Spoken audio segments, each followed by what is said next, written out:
Assalamualaikum warahmatullahi wabarakatuh. Salam sejahtera untuk kita semua. Salam, Om Swastiastu, Namo Buddhaya, salam kebajikan, dan salam presisi.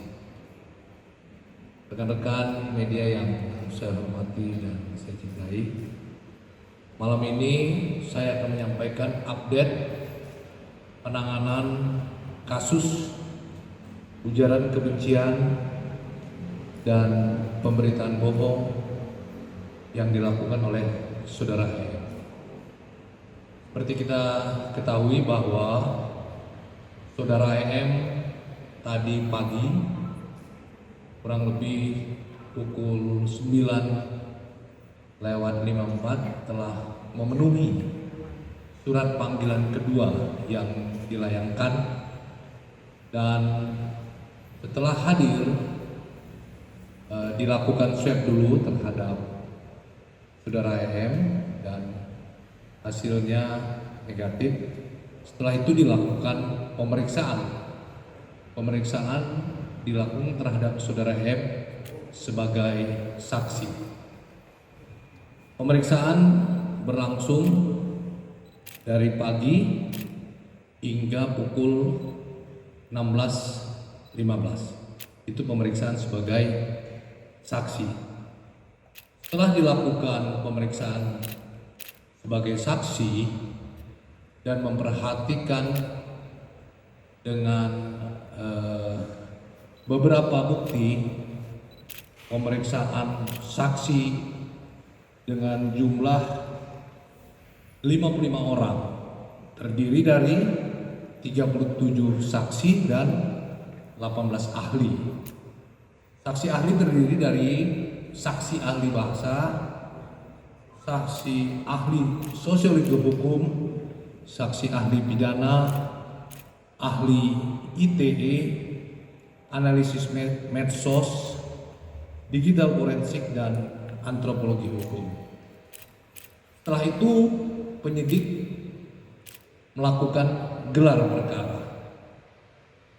Hasil dari gelar perkara, penyidik menetapkan status dari saksi menjadi tersangka.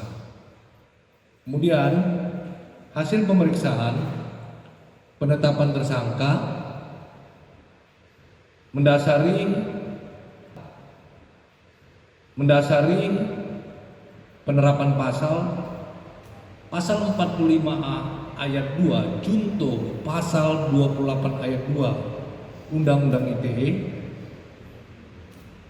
Setiap orang yang dengan sengaja dan tanpa hak menyebarkan informasi yang ditujukan untuk menimbulkan rasa kebencian atau permusuhan individu dan atau kelompok masyarakat tertentu berdasarkan atas suku, agama, ras, dan antar golongan sara.